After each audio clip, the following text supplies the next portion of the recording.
Well, hello, this is Ruth and Polston, and here we are again. And I look forward so much to being with you, and so does Craig.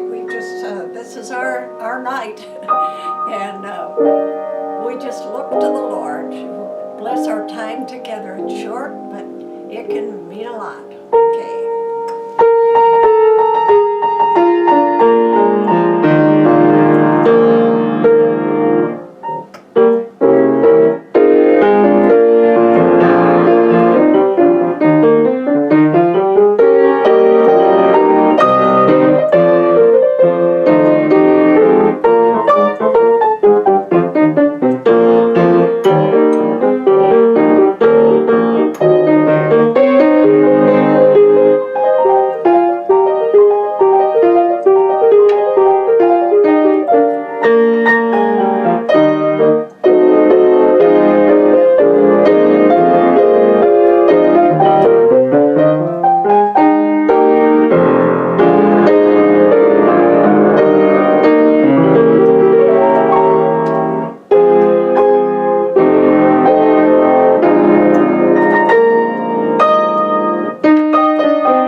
Okay, well, are you marching around the kitchen yet?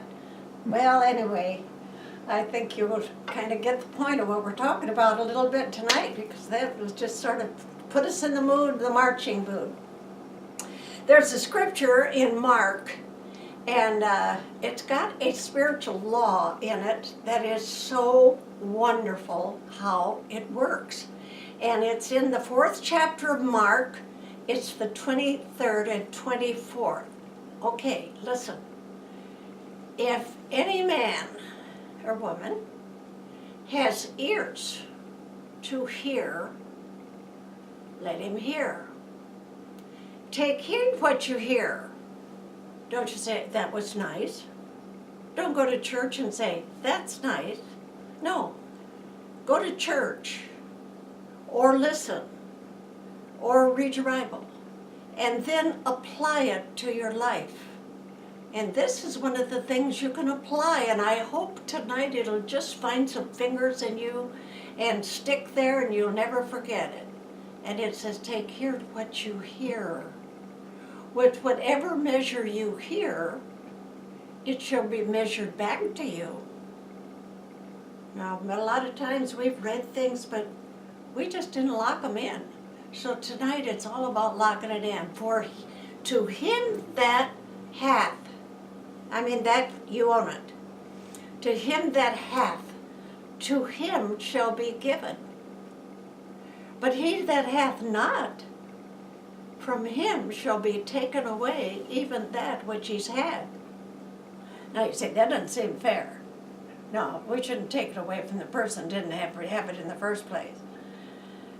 Well, it's just kind of like faith.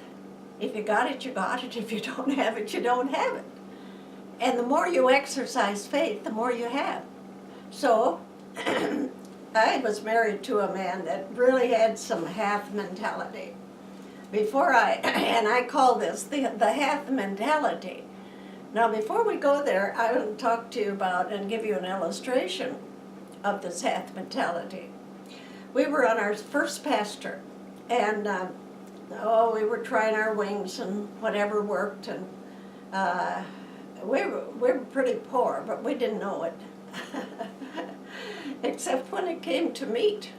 We had no meat in our diet, and a couple of reasons. We couldn't afford it, and one thing, we didn't have the hath mentality for it. And sometimes kids, as we were, and just fresh out of the cocoon, we thought we were okay if we never had meat.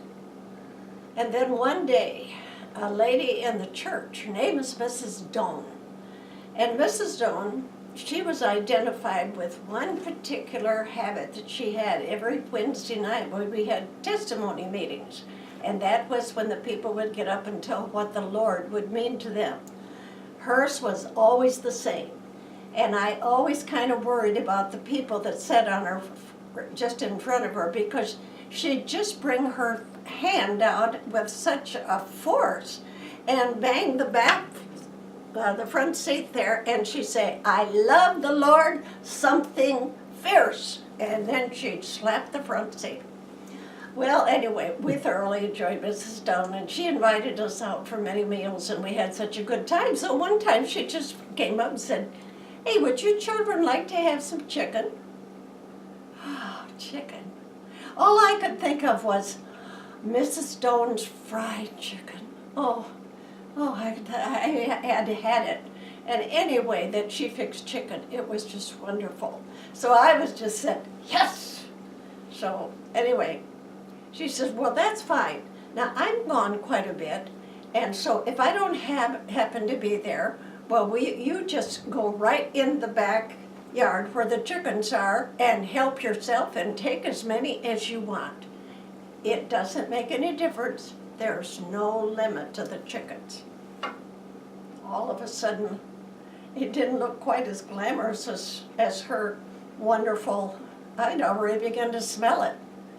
But anyway, I shared with my husband, and he took the challenge, and so I remember we didn't get ourselves armed to go out there because we didn't know exactly what we needed. And she said, you find the chop block right away and just go to the back of the house, and there it is. So I remember driving up to the house. Well, first of all, we looked everywhere around to the neighbors to see if anybody was watching. This side, that side, across the street. Was anybody looking? And we couldn't see anybody because we didn't want that on our resume. We didn't want it to get in the paper, chicken thieves. And I didn't want it on our obituary either.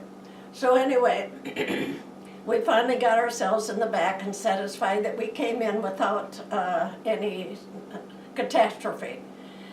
And so as we got in the backyard, chickens everywhere. Well, I'd been raised on a farm, but I never had to catch chickens. And so my idea of getting chickens was just to say, here, chickie, here, chickie, and you know, that I didn't get anywhere. But my husband, I guess he wasn't raised on the farm either.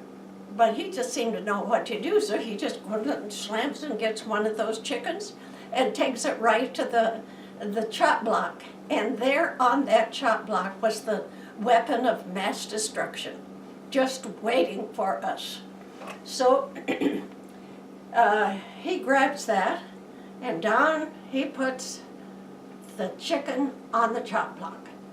Pretty soon there was a headless chicken, and we put it real quick into a bag. Pretty soon, here was another one. And we had an assembly line going. And I tell you, our greed for chickens, it just got so big. Our half mentality just went crazy. So we were just getting our bag as full as we could get it full of chickens. Finally, we came to the end of what we thought we should do because our bag was getting very, very heavy. And I said, we got to get this to the car.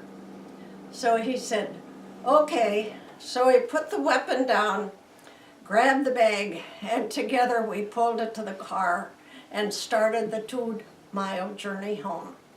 On the way home, we got to laughing, and then we didn't sing Onward Christian Soldiers, but I do remember singing, we're in the army now, we're not behind the plow, we'll never give in the fight against it, we're in the army now. And then we just act like we were hitting the drum, we'd say kaboom, kaboom, and I still, we were going home with chickens. We got inside, we said, you know, how are we going to fix these chickens? Well, we both agreed, because even though my mother did have me to get the chickens and fix them, not too much. We both agreed you had to get hot water and then pull the feathers out. What a job. We got the hot water, we started pulling the feathers out, and pretty soon the feathers were all over the kitchen. It was late at night, and on top of the counter were 10 naked chickens. So we said, let's put them in a tub and fill it with ice water and go to bed. agreed. So the next morning we got up and we thought, how many ways can you fix a chicken? And so chicken dumplings, fried chicken, baked chicken, chicken salad, chicken casserole. We just thought chicken, whoop. Goodness, we'll be here eating chicken the rest of our lives. Oh well, we got chicken, we got that half mentality, and now it's paid off for us. So I remember over and over and over, we called it the Battle of the Chickens. Now, back to our particular verse. Don had a hath mentality for people to find Jesus. It was as natural to him as it is to breathe. And he never had any idea that in every place he went, that would happen to them. He'd get chickens. And so he didn't have one for the chickens that were out in the barnyard, though. He didn't have that. And so the Lord had to give us a chicken mentality. And because we did need meat in our our diet. However, they never taught that when we were in college. Neither one of us. I said, did you ever have any of this in class? Never. Well, I never did either. So we had to learn on the job. But this thing of winning people to the Lord, it came so natural. And that began to work in our lives. And then we discovered this, there was a spiritual law. To him that hath, to him more shall be given.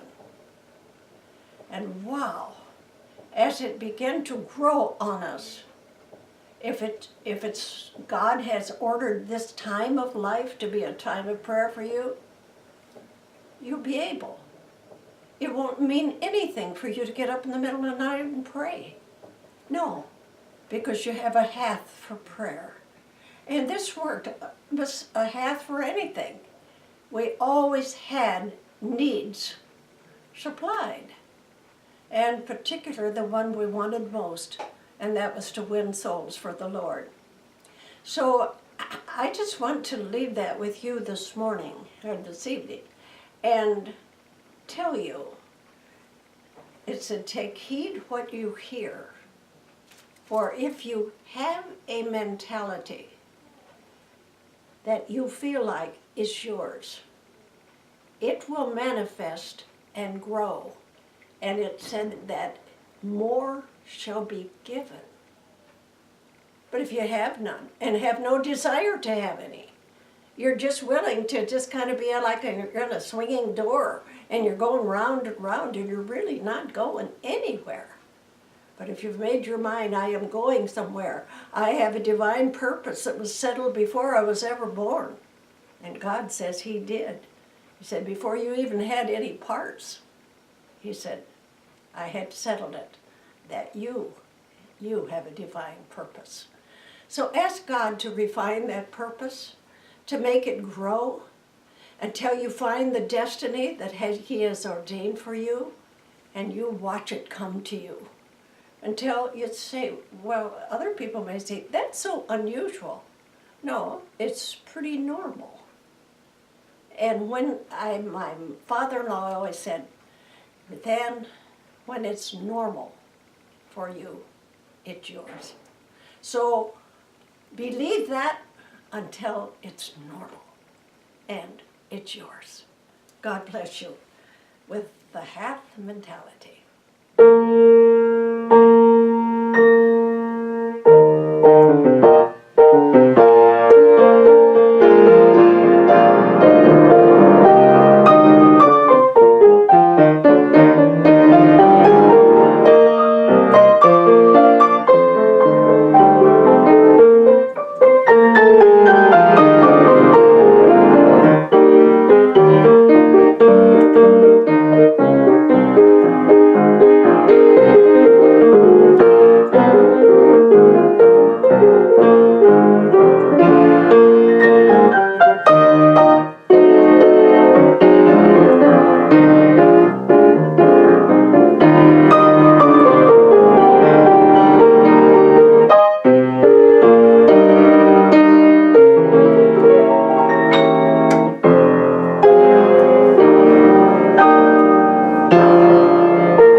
Polston for the Life That Wins.